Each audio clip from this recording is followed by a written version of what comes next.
Bienvenue dans mon espace de prédication. Nous faisons une lecture dans Ésaïe, chapitre 59, versets 1 et 2.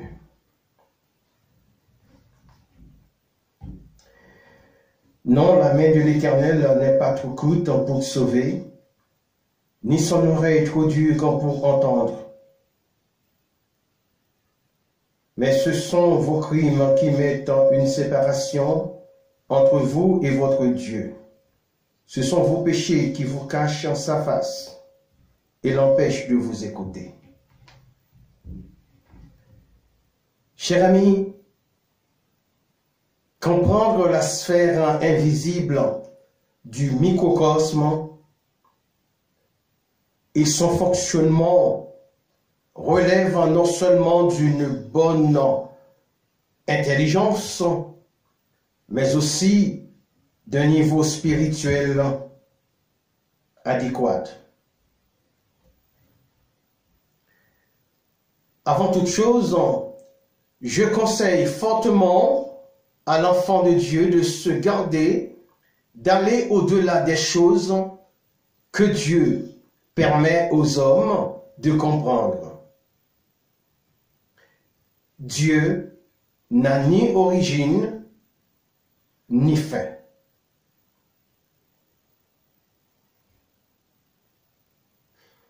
Si on veut aller plus loin, au-delà des mystères, il peut se cacher une tromperie de l'adversaire et vous pouvez tomber en deçà du réel et en deçà du possible. Je vous présente une prédication tirée des versets 1 et 2 du 59e chapitre du livre d'Ésaïe le prophète.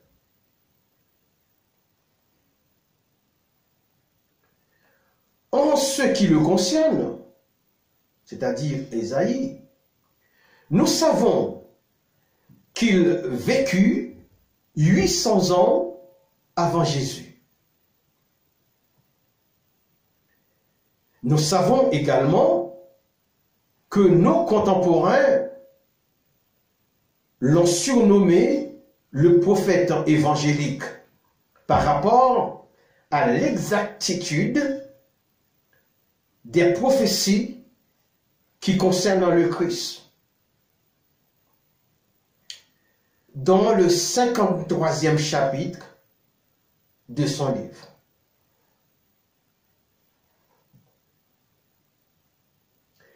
Cet enseignement qui a pour thème « Dieu est parfaitement disponible » est un sujet que je n'avais pas pu traiter en totalité à l'occasion d'un réveil auquel j'avais été invité à discourir. Les interrogations à adopter sont le pourquoi et le comment. Premièrement, nous sommes le principal objet de l'amour de Dieu. Il n'aime aucun élément de la nature plus qu'il ne nous aime. C'est pourquoi il nous a donné la domination sur tout ce qui se meut sur la terre depuis Adam qui eut le choix des noms de tous les éléments du règne animal qui ont un souffle de vie.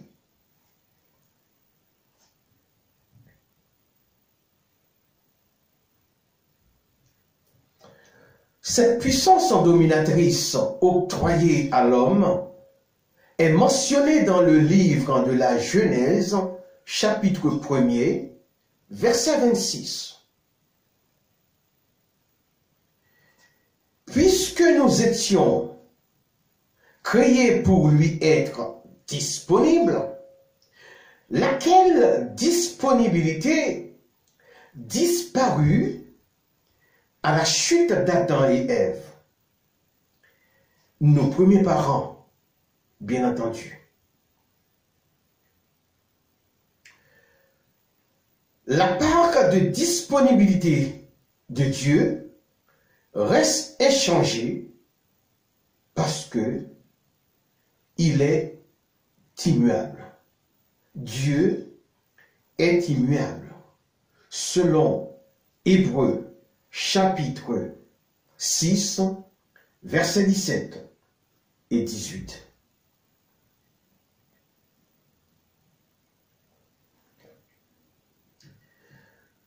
Quand nous sommes l'objet de son amour, lui, il est le sujet de notre existence. Quand nous sommes imparfaitement l'objet de sa disponibilité, lui il reste continuellement le sujet de nos dispositions et de nos louanges parce qu'il en est la source pensante.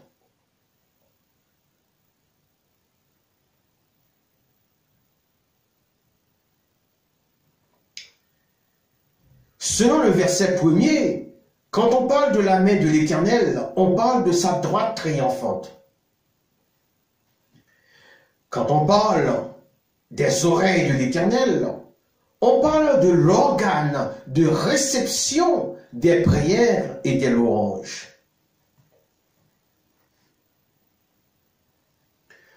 Ces oreilles sont un organe substantiel des écoutes. Un organe qui est un des sens de sa substantialité.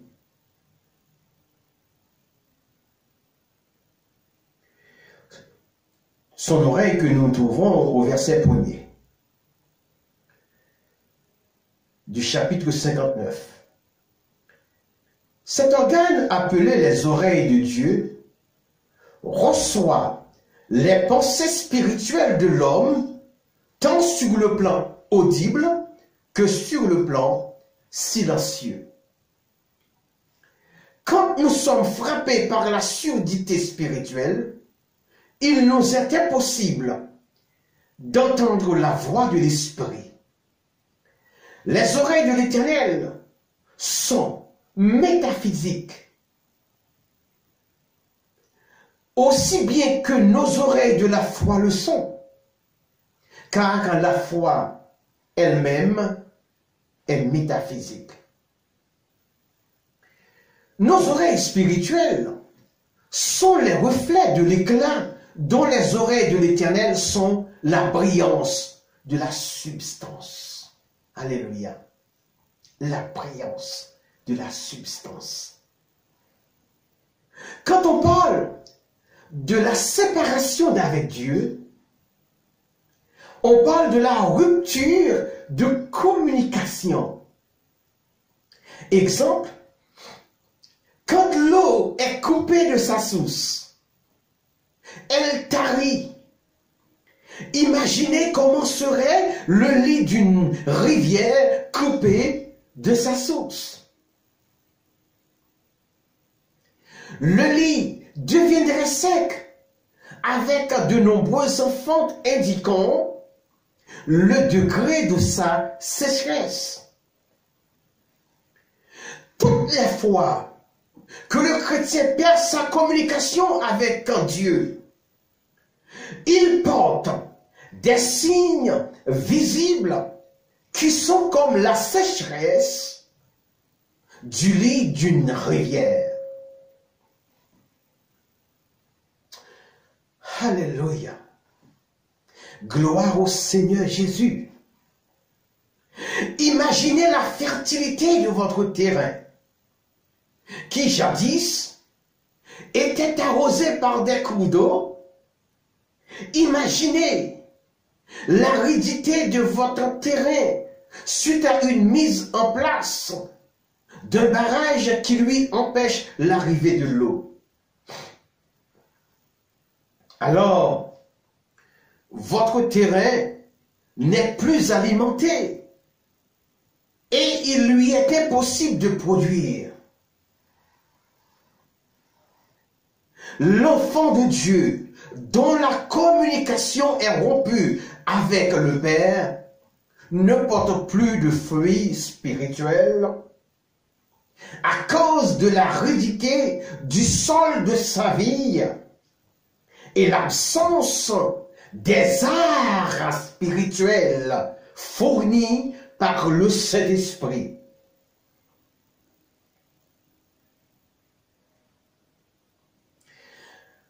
Pour un rappel, Ésaïe, un prophète qui a vécu 800 ans avant Jésus-Christ, nous a fait une déclaration selon laquelle la main de l'Éternel n'est pas trop courte pour libérer et les oreilles de l'Éternel pas trop dures pour entendre, selon le verset 1er du 59e chapitre. Donc, c'est tout à fait normal. Il a parlé dans une logique naturelle. Tout le monde sait que la main de l'Éternel est une main puissante. Tout le monde sait que les oreilles de l'Éternel peuvent entendre même les choses les plus silencieuses. Mais il y a une chose qui doit indubitablement attirer toute notre attention. Quelle est donc cette chose? Dieu est esprit. Comment Ésaïe a-t-il pu déclarer que la main de Dieu n'est pas trop courte pour libérer? Gloire au Seigneur. Et tandis que l'Éternel est esprit et ne possède pas de corps, ou plus communément d'enveloppe charnelle, comme nous autres, comme humains, qui possédons des membres supérieurs et inférieurs. Vous allez me comprendre. Quand on parle de la main de l'Éternel, il est question d'une métaphore. Ce n'est pas sans raison qu'Ésaïe a parlé de la main de l'Éternel, des oreilles de l'Éternel.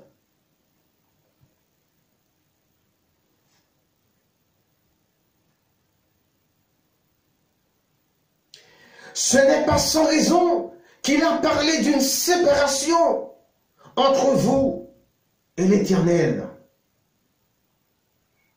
Alors, arrêtons de marcher dans l'obscurité. Alors que les séparations se font sur le plan physique, tout ce qui est physique peut être soumis à une séparation. Mais ce qui est invisible ne laisse apparaître aucun signe de séparation. Donc, de ce fait, Ésaïe, dans une déclaration assez simpliste, assez généraliste, assez commune, assez infantile, nous dresse la puissance, le tableau de la puissance de l'Éternel. Il nous dresse le tableau de la puissance de l'Éternel. C'est comme s'il disait que le ciel est bleu alors que tous le savent déjà. Tout le monde sait que cette immensité est finie et de par l'éloignement des astres qu'il intègre et de par sa profondeur infinie est rendu bleu, tout comme par la profondeur la mer est rendue bleue.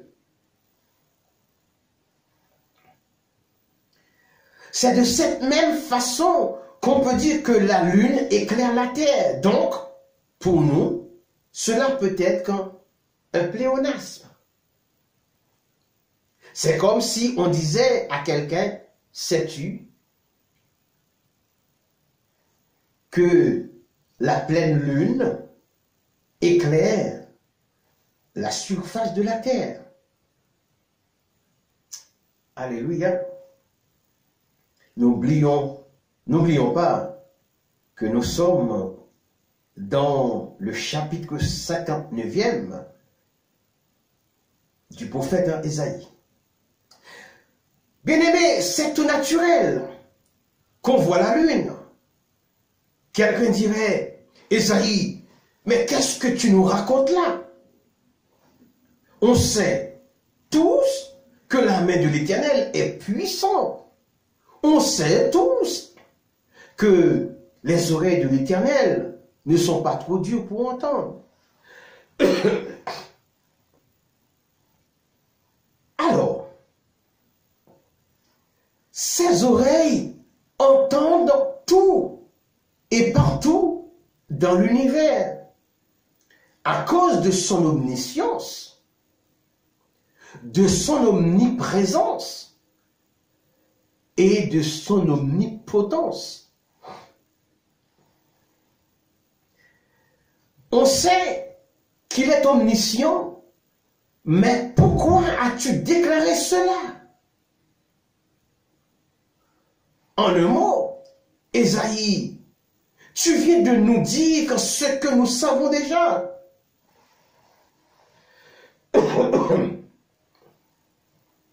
En effet, il y a une chose que tout le monde ne sait pas, c'est que dans le côté sous-jacent de cette déclaration, il y a une vérité infinie. Cette vérité infinie est celle qui suit. La main de l'Éternel équivaut à sa puissance, c'est-à-dire son omnipotence.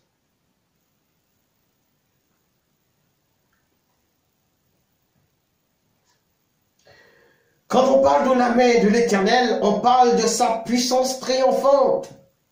Quand on parle de ses oreilles, on parle de son omniscience. Oui. Quand on parle de ses yeux, on parle à la fois de son omnivoyance et de son omniprésence, selon Proverbe chapitre 15, verset 3, je cite.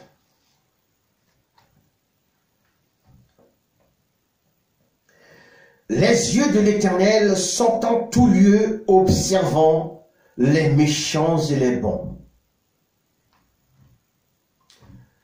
Alors, comme Dieu n'a pas d'enveloppe charnelle, il a utilisé la personne de Jésus pour qu'il puisse nous parler.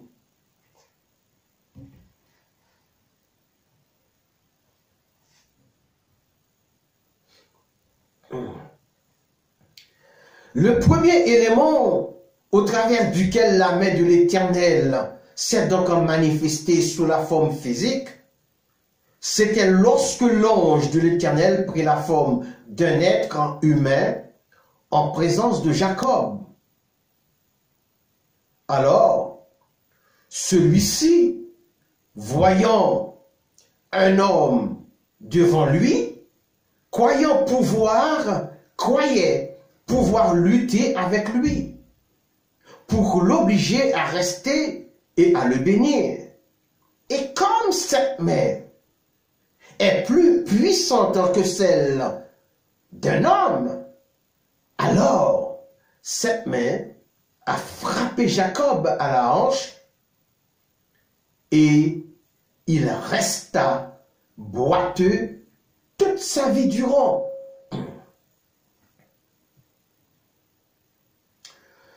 Cependant, il y a une autre occasion au cours de laquelle la main de l'Éternel avait agi. Comme je viens de déclarer, il peut par sa toute-puissance agir dans n'importe quel corps. Par le vent, il peut agir. Par la pluie, par le tremblement de terre. Donc, si nous voulons avoir un exemple où la main de l'Éternel a agi au travers d'un corps humain, eh bien, nous n'avons qu'à prendre Samson, qui avait une force incomparable. L'histoire nous dit que les colonnes sur lesquelles reposait le temple de Dagon, l'édifice d'alors, a été détruit par la force des bras de Samson, selon Juges 16, verset 28.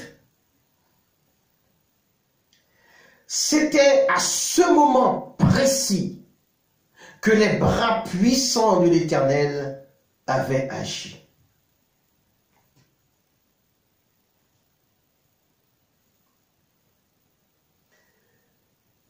Alors l'Éternel, mécontent de ce que les gens avaient fait, mécontent de la trahison dont son serviteur fut l'objet de la part de la femme philistine, du nom de Délilia, mécontent du piège qu'on a tendu à son serviteur, mécontent de la faiblesse morale de son serviteur, il va agir avec sa main puissante. Il rendra à chacun, selon le verset 18, selon ses œuvres. Il a utilisé à ce moment-là les mains de Samson pour faire tomber l'édifice qui fut alors dédié à Dagon, le faux Dieu, selon Juges, chapitre 16, verset 23. Et la parole de Dieu nous déclare que ce jour-là, Samson a tué plus de personnes qu'il n'en a tué naguère.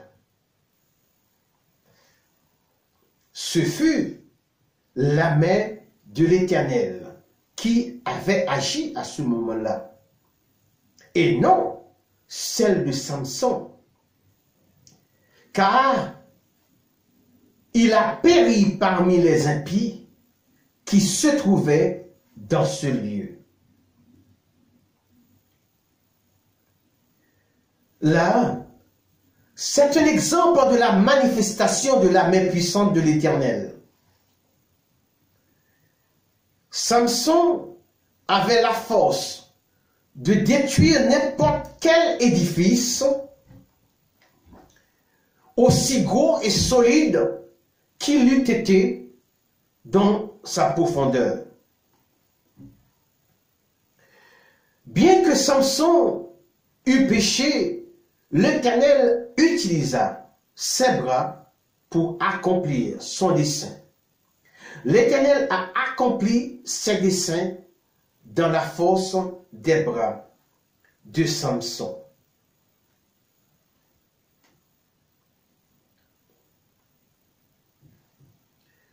Il y a une façon d'interpréter la déclaration selon laquelle les oreilles de l'Éternel ne sont pas trop dures pour entendre. Qu'est-ce que cela veut dire?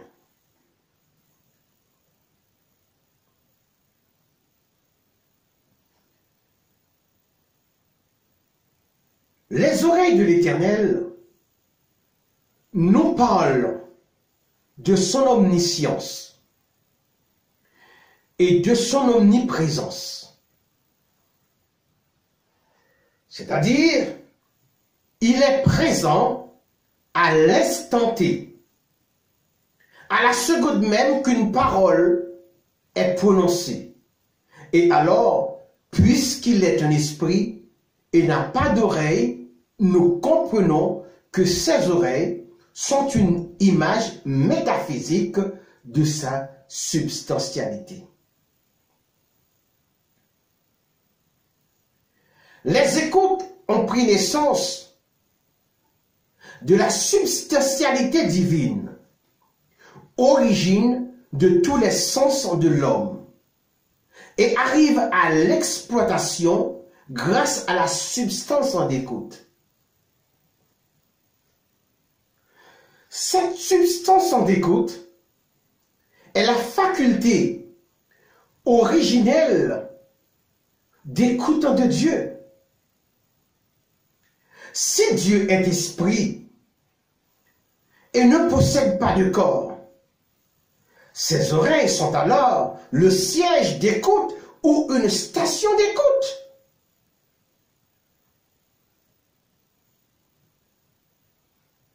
Eh bien, quand les enfants de Dieu prient et appellent Dieu, cet appel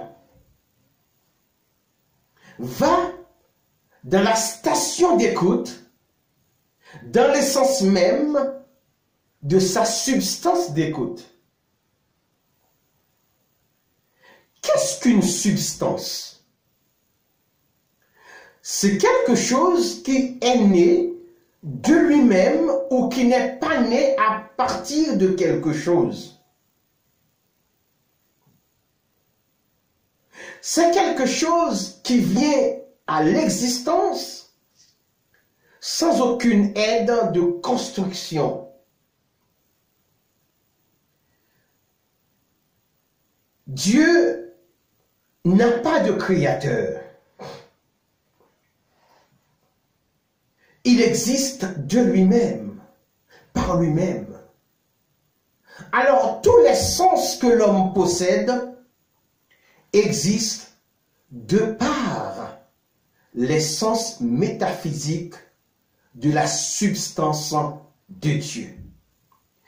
Alors, en Dieu existe la substance d'écoute qui est l'omniprésence ou l'omniscience. La toute-puissance de Dieu est la main de l'Éternel. Cette puissance existe dans la station de la puissance de Dieu. Il y a en Dieu une station de puissance pour toutes choses. Comme l'homme possède les 5 sens, Dieu a une station de 5 sens qui s'appelle une station de substance. Sachant qu'une substance est un état des choses qui naissent d'elles-mêmes. Alors, nul besoin d'aller plus loin. Parce que quand on m'a présenté le sujet, j'ai regardé sur tous les angles. Et je me suis dit, Jules Ernest, qu'est-ce que tu vas en faire? Puisque tout le monde le sait déjà. Tu n'apprendras rien à personne. Alors j'ai dit, Seigneur, fais-moi comprendre cela.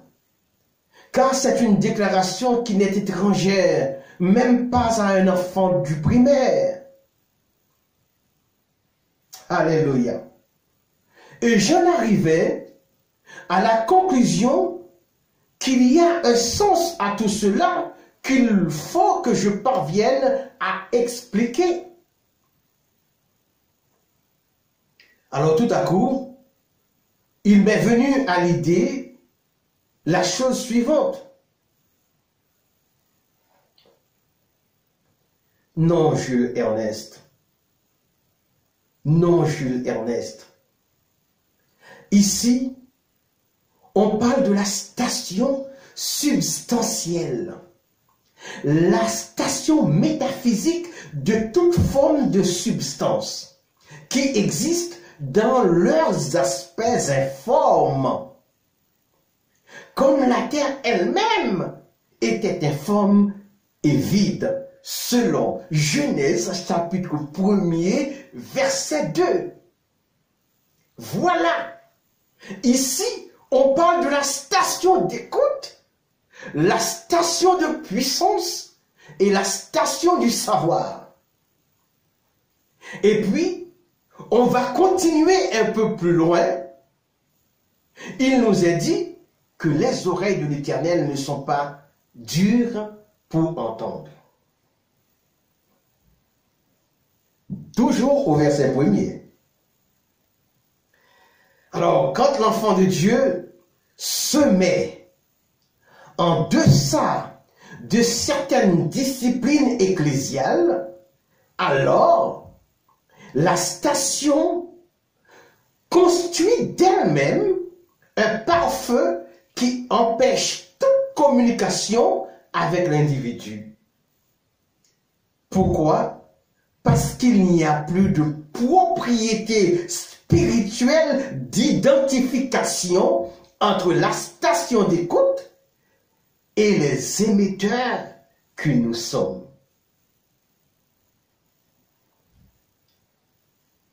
Nous, les enfants de Dieu, étant des émetteurs, envoyons des données qui n'arrivent jamais à la station d'écoute de l'Éternel. Pourquoi? Pourquoi?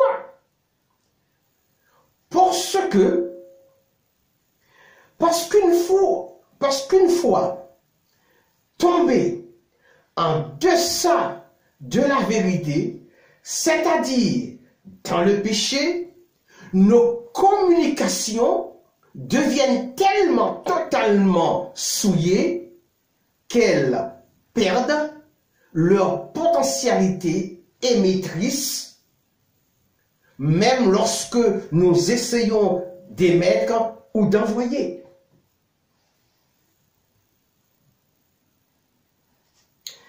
Alors, il n'y a plus de force pour que ces envois atteignent leur destination ou arrivent à leur destination. Voilà ce que nous appelons une station d'écoute, le siège de toute puissance, le siège de substance, la source dans laquelle on puise.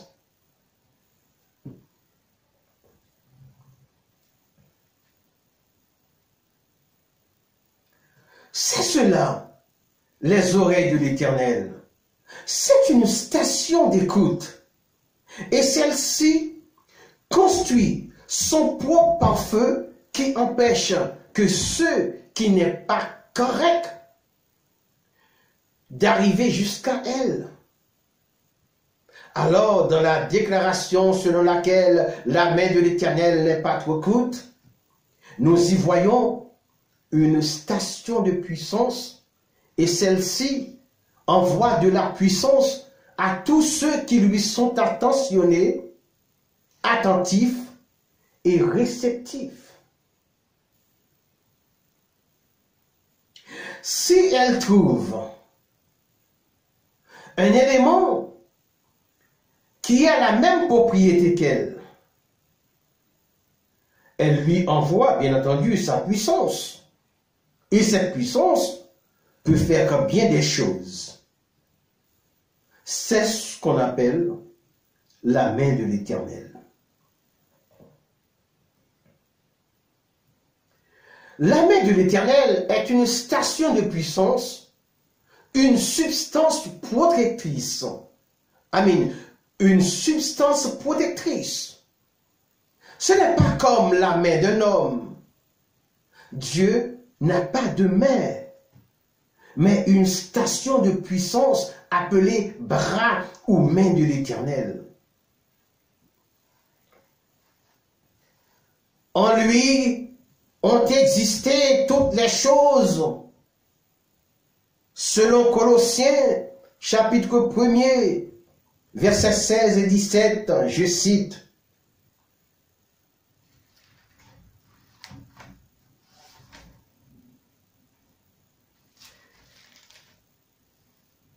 Car en lui ont été créées toutes les choses qui sont dans les cieux et sur la terre, les visibles et les invisibles, trône, dignité, domination, autorité, tout a été créé par lui et pour lui. Il est avant toute chose et toute chose subsiste en lui.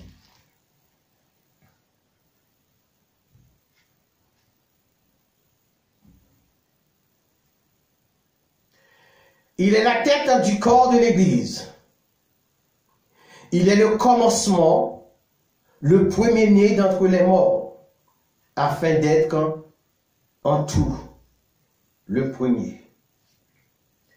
Quand Dieu a voulu que toute la plénitude habitât en lui, il a voulu par lui réconcilier tout avec lui-même, tant ce qui est sur la terre que ce qui est dans les cieux, en faisant la paix par lui, par le sang de sa croix, d'où l'omnisubstantialité de Dieu. Toute puissance existe en Dieu. La puissance libératrice existe en Dieu. La puissance de destruction existe en lui. La puissance de construction existe en lui. Le texte mentionne aussi le mot séparation au verset 2. Il dit, ce sont vos péchés qui vous cachent en sa face. Ce sont vos crimes qui mettent une séparation. Dans cette séparation, imaginons que nous soyons des infimes petits morceaux d'aimant, dont la masse se trouve dans la station de la puissance de Dieu, dans le siège d'écoute de Dieu. J'utilise souvent des métaphores. Alors, si en tant qu'aimant microcosmique, nous sommes embarrassés par des corps qui constituent une barrière d'attraction, nos prières ne peuvent pas être tractées vers le siège. C'est une métaphore. Quand bien même Dieu entend la prière des uns et des autres, ce ne seront que des bruits inaudibles, dépourvus de sens.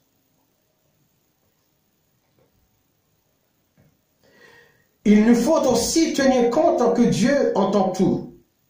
Quand nous sommes en deçà de la volonté de Dieu, nous ne disons plus des choses avec son esprit et nous n'avons plus de véhicule de transport spirituel. C'est ce qui fait qu'il y a une séparation entre nous et Dieu selon le verset 2 du 59e chapitre d'Ésaïe.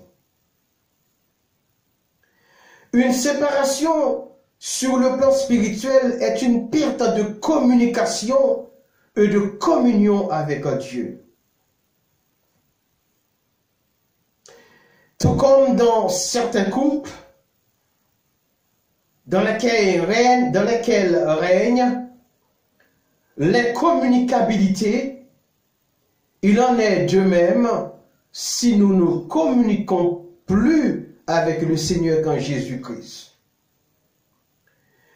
Nous sommes l'épouse du Christ. Alors que la communication avec lui est rompue, par la non-observation de ces règles d'amour. De ce fait, nous nous éloignons de lui à petits pas. De nos jours, nous rencontrons pas mal de divorces que je peux appeler divorces officieux.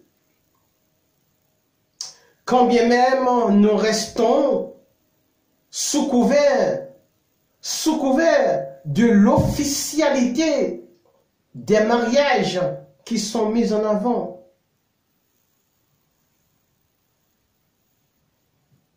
Ces divorces officieux sont caractérisés par l'animosité constante et le refus de communication. L'époux est toujours absent, quand bien même il est présent physiquement. Et l'épouse est embêtée par la présence de l'époux.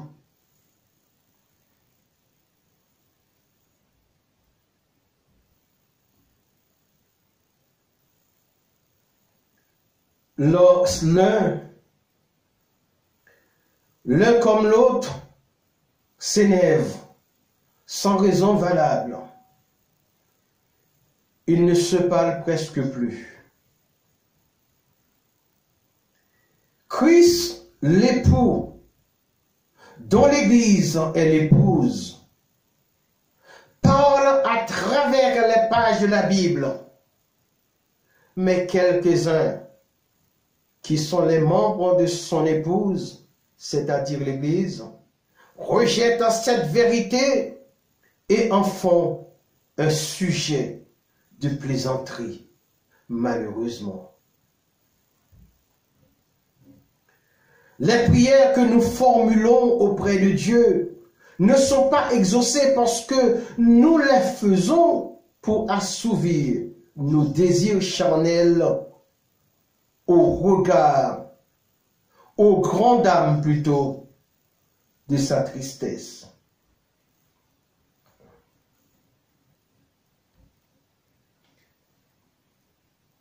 Et non pas par rapport à la relation qui devait exister entre Christ et nous. De ce fait, Dieu n'exauce pas les prières à cause de l'interruption des communications. Tout comme l'épouse est soumise à son mari, tous les membres qui constituent l'Église du Christ doivent lui être soumis.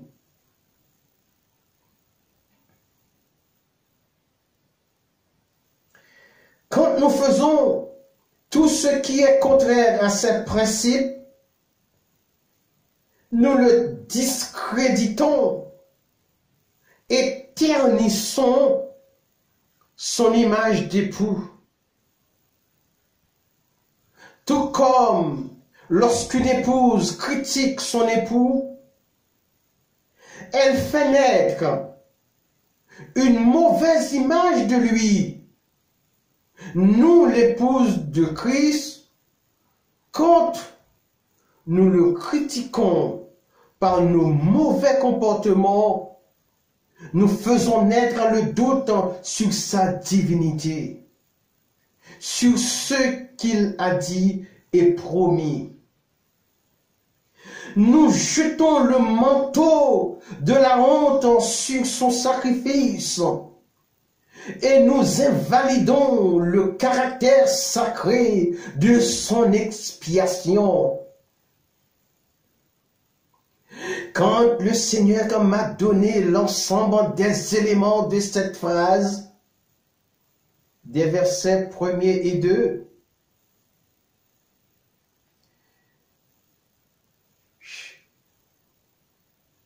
je me suis dit, Seigneur, tu es grand.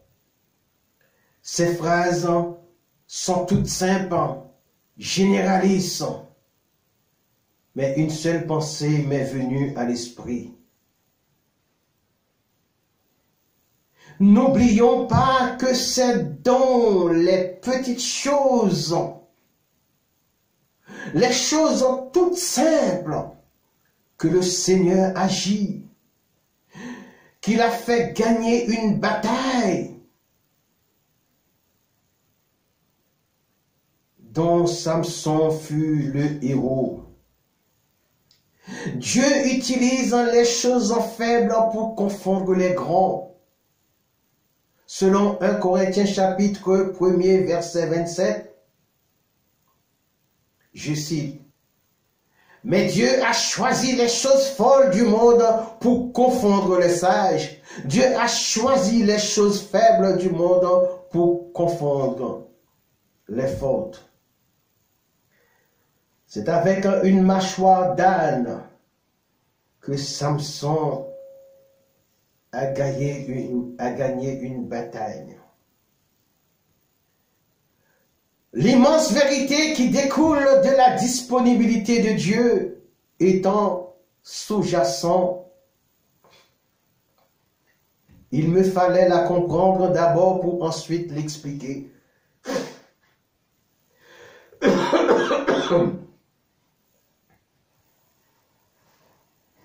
Sa parfaite disponibilité réside dans le fait qu'il est esprit, et un esprit ne dort ni ne sommeille.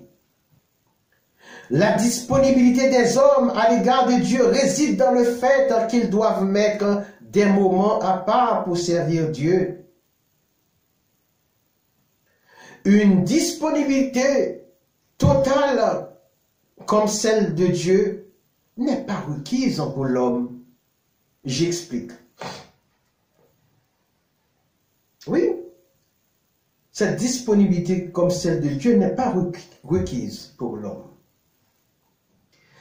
Quand Dieu créa l'homme, il lui a dit de cultiver la terre et de prendre uniquement le 7e jour pour se reposer de toutes ses activités. Ce repos inclut le sabbat. Donc, si l'homme doit cultiver et féconder la terre, cela ne reste pas seulement dans le cadre de l'agriculture, mais inclut tout ce qui est l'évolution technoscientifique, c'est-à-dire tous les éléments architecturaux de la terre.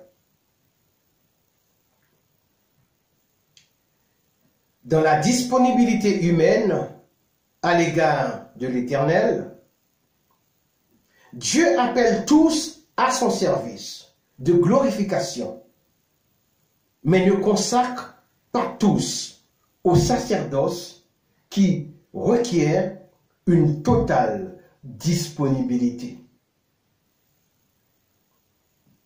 Parmi les 12 tribus d'Israël, 11 étaient appelés au service, mais une seule était appelée à une disponibilité totale, c'est-à-dire le sacerdoce.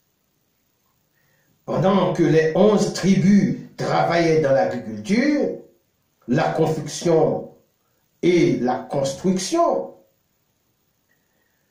la tribu de Lévi travaillait dans le sacerdoce et l'administration et recueillait la dîme. Et dans cette tribu, seulement les sacrificateurs étaient totalement disponibles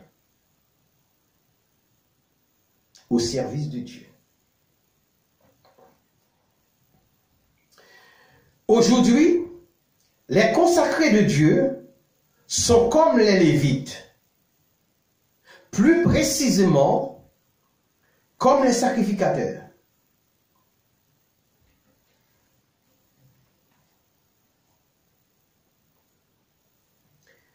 La répartition de leur temps est celle qui suit. Ils passent beaucoup de temps dans la prière, dans la méditation, dans les recherches de la vérité, pour ensuite enseigner dans l'Église locale plusieurs fois par semaine. Il s'informe sur la situation des membres, il veille sur le besoin des veuves et les nécessiteux. Ils ne peuvent pas avoir un poste de travail en dehors de leur ministère. Toutes leurs activités sont sacerdotales. En conclusion, nous allons paraphraser la disponibilité parfaite de Dieu dans le rôle de conducteur d'un camion de 32 tonnes.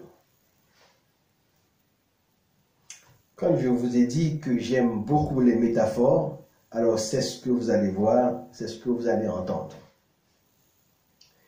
Imaginez ce qui se passerait si le conducteur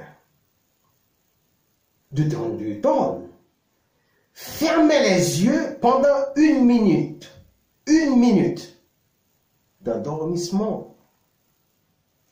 Imaginez que la terre soit comme ce véhicule de 32 tonnes et que Dieu, son conducteur, ait dormi pendant une seule petite minute.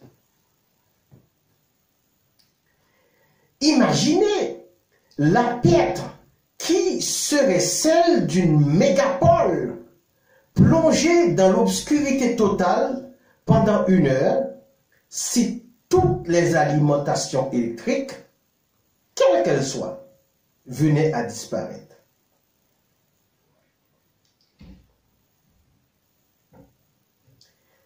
Imaginez la situation de la Terre si le soleil disparaît et vous comprendrez la disponibilité de Dieu. Dieu est lumière et cette lumière est constante. La lumière est venue chez les siens et les siens ne l'ont pas reçu, selon Jean chapitre 1er.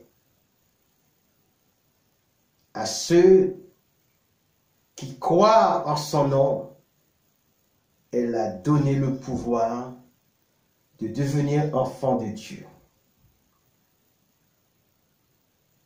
Jean chapitre 1er, verset 11 à 13. Chers amis, que cette parole vous projette dans la lumière grande de Dieu, qu'elle vous place dans les dimensions des stations omnisubstantielles de Dieu. Qu'elle vous transporte dans l'univers spirituel de son royaume, en tant que citoyen des cieux, par le sacrifice de Jésus, à qui appartiennent l'honneur et la gloire au siècle des siècles. Amen. Soyez bénis. Au revoir.